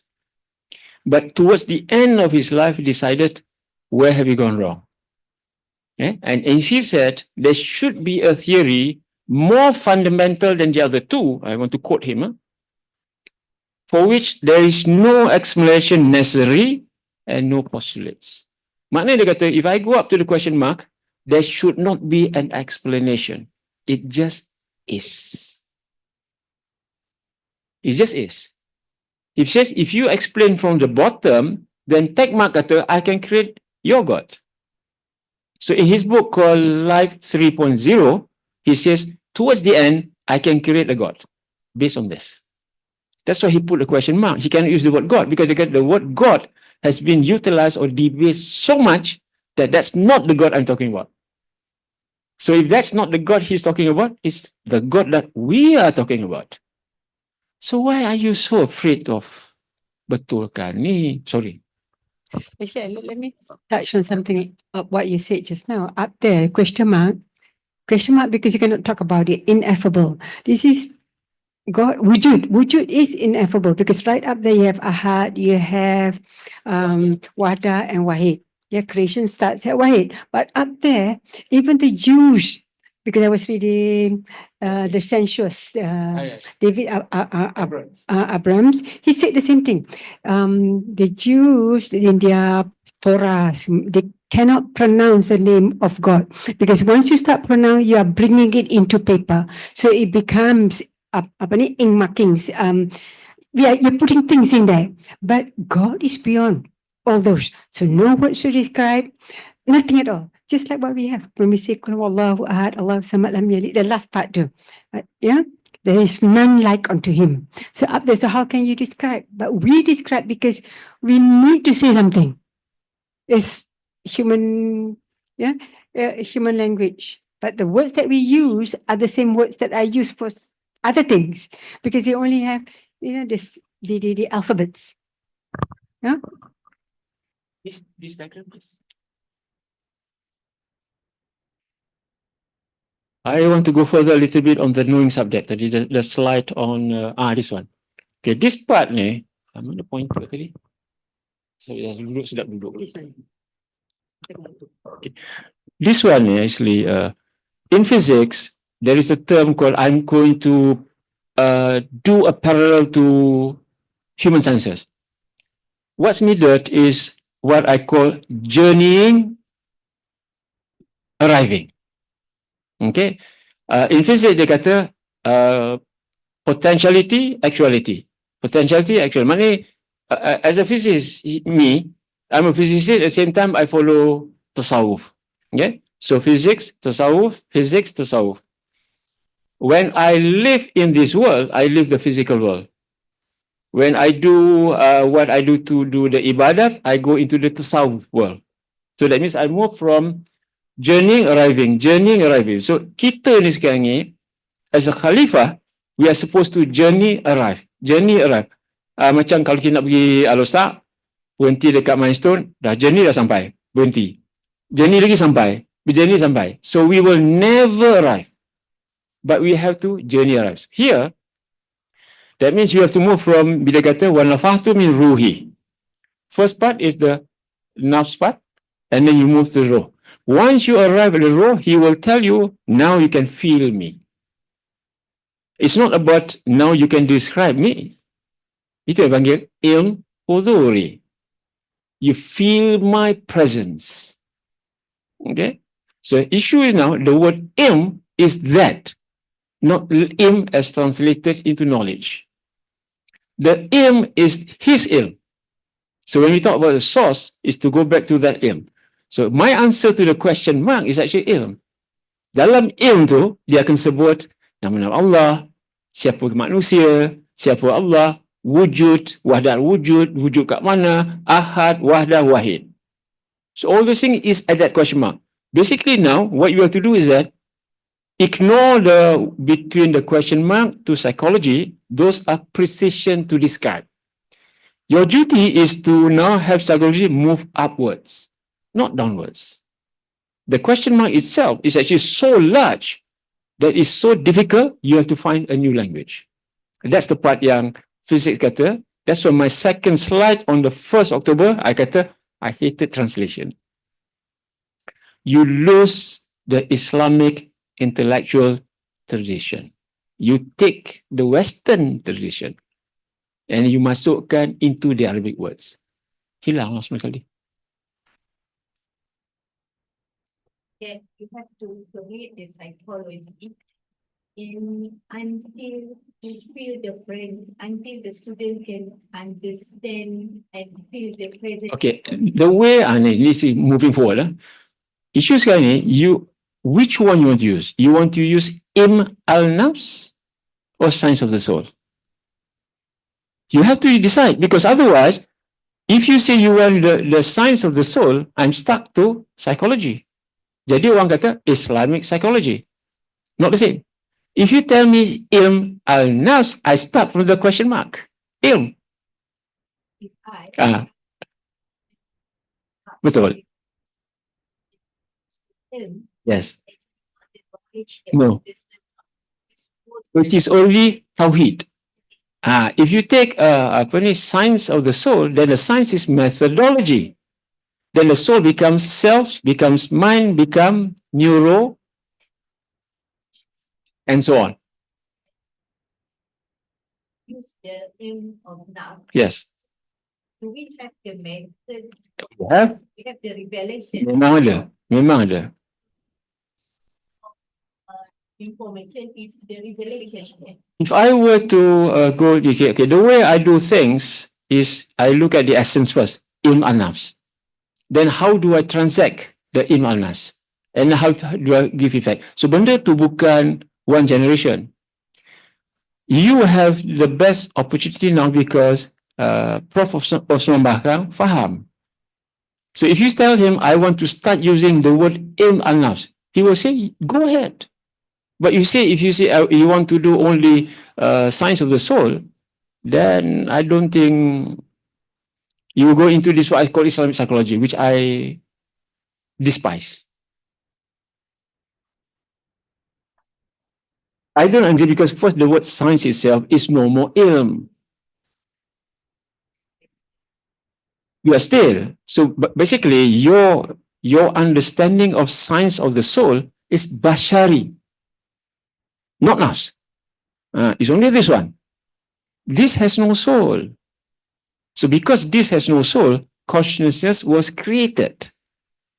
So that it can go backwards, then you reverse the whole thing. Consciousness, neuroscience, mind, soul, self, and it goes somewhere. Science do not want to change science at all because it works. Until and unless psychology says, I don't want to follow science, dia orang susah. Because then psychology moves into the human side. Once you take human with you, what is science? That's why in 2014, when I was in Koblenz, I challenged the psychologists there. Until and unless you tell me what man is, physics will come in. So physics decided, okay, we maintain what man does because physics cannot decide what man is. Kita ni is so close to Allah. That's why we are insan, uns. That's why the question mark. We are so intimate with him. The fact that we are so intimate with him, we can always call on him. The 99 names. Choose.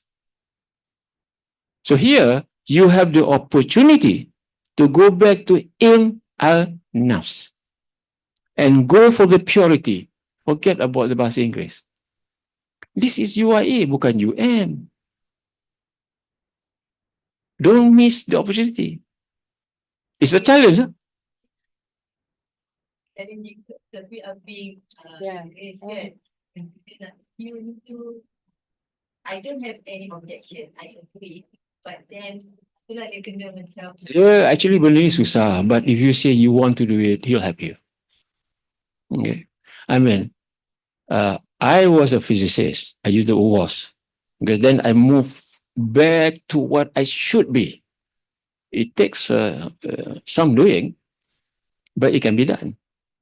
So you're talking about you should be watching your children and your grandchildren. Lots of Itu dia kata sekali, because you see, when I walk in tadi dengan dia, I was a rector before, okay, so I tengok macam ni, dia kata, I look at them, bila dia keluar ni macam mana ni? Are they going to propagate the wrongness and not knowing it is wrong? The most saddest thing is that they do not know it's wrong because they think they know. They are not arif. They don't like that, based on the sekolah punya knowledge yang kita bagi. Yeah. Bila dia orang keluar dengan membawa ilmu, of course they are doing wrong lah kan, walaupun dia orang Sebab we are teaching them the wrongness. Yeah. Is that what I say? Yeah, you are right. I pun macam, Dia macam ni, I made it very clear to, I think, Jusmawati plus Prof Shukran itu, we were having our own lunch makan dekat Istek. You have to decide what you want to do first. Because until unless you tell me, I got headache, then I can give you Panadol. But you say, I got no headache, pretend that you don't have headache, I cannot help you. You have to admit that. You have to admit. And this is the right time to admit. Professor Mbaka is aware of all this. That's why in 1996, he said, you are still stuck in that methodology. change the ilmu now. Actually, that issue why our rector is not there lah, because Tak payah lagi, because sekali, you pakai tauhidic epistemology because epistemology is non-tauhidic. But why use epistemology? Why can't you just use ilm? West ni, the problem was after enlightenment, dia dah buang banyak. Yeah? So dia kena cari daripada dia punya perbuatan dia sendiri. And then suddenly physics kata, itu yang in Europe dia kata the problem, the crisis of European sciences. Go and read that book. They were already talking about the crisis of European sciences. What are we doing? What are the Jesuits doing? They are questioning. Ini 83 you were born Budak tu dah 41 tahun. You have to do something. Dia dah beranak ni. I mean, I'm just looking at that way. Soon dah bercucu. You have to do a rectification at some point in time. If you don't do it, I'm 69 and a half. I'll die soon. I can't help you. Itu je lah. It's okay, Jules.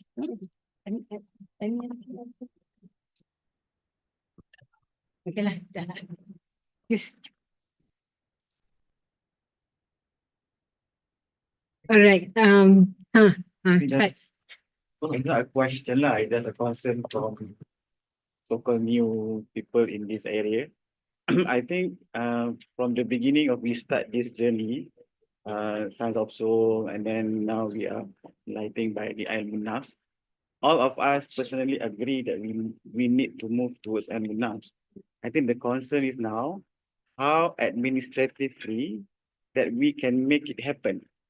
Because with the type of this, I know that we have the opportunity because the rector is someone who understands what we envision. But now, how to operationalize and how can we deliver with the limited resources? That's the thing yang make us yang sekarang ni pecah kepala apa yang nak buat. So because it's out of beyond than our what we can do. But we want and we know that need to be done. But now where we should start and how the first step that we want to do. You pernah dengar tak kasut Nike? Apa dia kata? Just do it. Yes. Just do it. then the rest thing, issue kita sekarang ni, we tend to forget that there is Allah. Yeah. You bergerak aja, dia kata, you're walking to me, run to you. Yeah. Kita semua bercakap aja, tapi when you want to apply, tak boleh. So now, walk to him, he run to you. You run to him. And we have the opportunity, we have him, the guy. You see, I'm learning from him. I don't know if you ask me. I tahu sikit-sikit based on what dia ajar. So So the the, opportunity is here, you want to take it up or not? Tu je lah. So if we cakap dengan Syukran. okay. Dan Syukran will tell me. And we have to do something. Yes, I yes. think the fact that But we we have to just- change Department of Psychology to become ilmu nafs. We have to go to that extent. Actually, Dah sudah? Belum dah. Oh, I think see, I think we have to Yes, change the name of Department of Psychology. that one, don't worry, that one will come. That one will And I think it's already done. It's already done je lah. Dia tak suka, you see. Cantik yang tadi Tech Mark guna, psychology, and then sociology. Would expect now to talk about Madani and Madinah. Okay, so now the Madani is political science and Rizal is that. Psychology is Madinah. Madinah is man. Who said this? Rumi. Rumi kata, man is the city. So now if you change the political science become Madani, you tak bergerak, dia tak itu.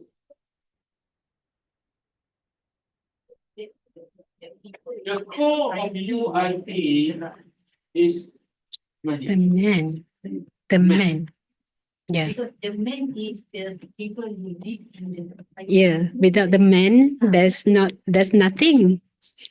There's no university. So the man has to be right. So the first fundamental studies kan, the first Yeah. the kuliah fundamental studies. Kuliah of Fundamental Studies at the very beginning. Dekat bawah. Dekat PJ. Itu starting point kuliah ni. He started learning from 2050. As we said, lama sangat like you all. Now if you say the same to you, mula lah. So the best is to look into our. Apa ni, with this around, we can do Kita, Doa umur panjang. Tulis. InsyaAllah. Dia kata tak, doa umur panjang. Tak, kita doa.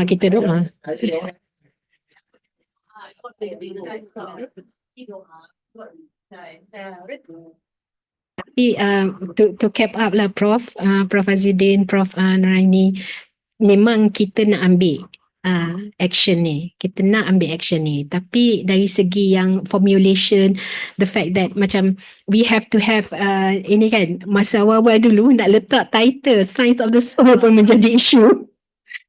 Itu masih lagi menggunakan English dia, Science of the Soul. Tapi we understand the gist of what you guys have been bringing to us. We do understand and we want to take it up. It's high time actually we take it up. So the aspiration actually is aligned with what you have been delivering to us. We want to take it up. We want to take it up. We see this as a very great opportunity having both of you with us. Right, so we want to take it up. It's just that certain constraint dari segi as of now we have to be comfortable with using the English terminology, but in mind, in soul, in ruh, we are into ilmu nafs. Itu memang our stand lah. Actually on that as well. If you go now straight to I tried to change who is here. Okay, masa itu was academic Islam. So I asked the if you want it, I will support. But I don't want to impose on you. Okay, so that means sekali you nak. So Osman kata yes. Then the issue is Rajat, Anwar Rahim, kawan dia. This is the right time. It's really here, few days ago. So ni sekali, you don't worry about transaction anymore. So orang kata, nak start ke? Tadi kata transaction issue. I can see now this Osman Bakar, Anwar Rahim. Okay. Sudah angkat all the way up. The question, nak. You can tell nah, I tell you years back, I kind of his name was Harvard Divinity School. Then I was the rector at that time, and I was in the Divinity Harvard. This guy is gay. And I come from Harvard. I want to study what we have, which is different from what we have. And especially IUM, International Islamic University. But if what we have is what we have, no point not. Very different divinity school. I can't even wait. If I think I will find it, but how more I do. If you want to move, then they can have department of psychology in other universities, secular. This one is different. So if you want a secular one, you put it. Okay, and betul tak? Our niche is different. Sorry. Niche kita baik. Even the Christian, they were apa yang kita tak macam kita menunggu Christian orang dah boleh sampai ke ada Christian psychology.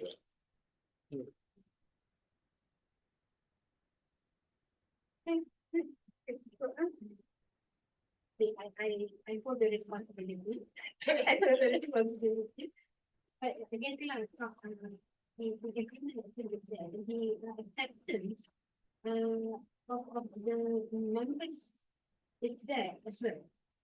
There as well, it is how do we materialize things and how do we compromise them. We have a different thing that may have different ideas.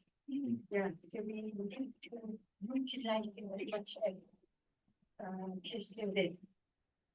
Even if we don't have, like now, our professional bakat is actually pointing up to academic studies, focusing on political science, and as well as focusing on comparative religion. He never said that anything with regards to politics, even the like what the case we want to move. We want to move.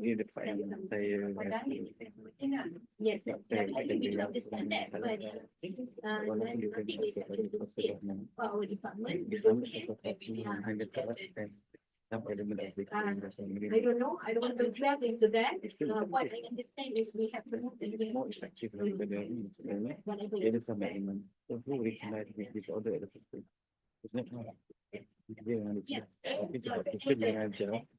What is idea? So kalau kita betul-betul follow, orang tak ada You could have that, yes. Orang dah You could have. So dekat mana kita nak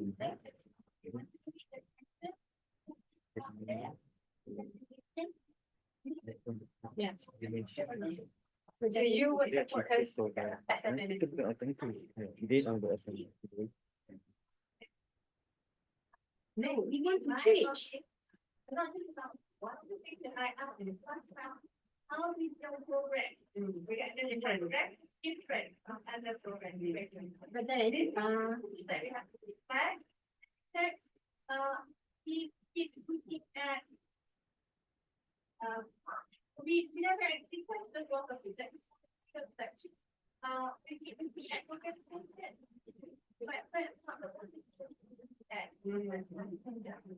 And then I get my experience and people not want to change and go out for that. Yeah, I think that's very difficult, because it involves a lot of resistance. I don't see it that way. I don't see it that way. And then we need to understand as well, whatever it is driving the market out there, if it is not aligned with us, we don't follow the market-driven thing. Right? Market driven, yeah. The use of Islamic psychology. They complain at one point in time. Why, when they type the word Islamic psychology, IIM never appear? Because of what? We don't support that. We don't support that because the orientation is different. We have to understand that. Whatever it is out there, driven by the market, if it is not aligned with what we are supposed to do, we will not follow. We will not follow. Actually, again,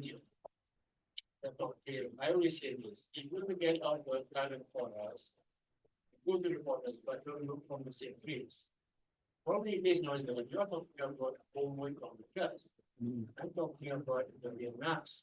This guy ni, just ignore. Ignore je yang hormon kamu. I was in the industry. I was brought into UPN with 207.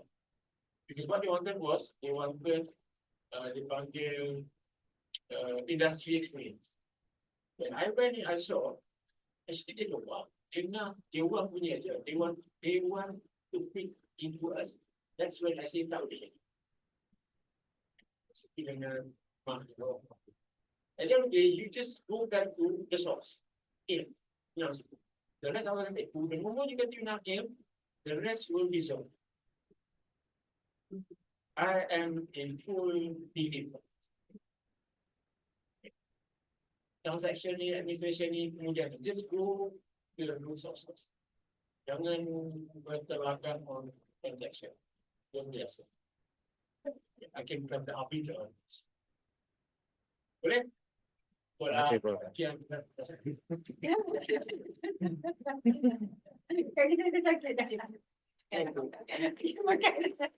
I'm actually on medication tu yang sakit ni. I ada penyakit sikit lah. Sengal.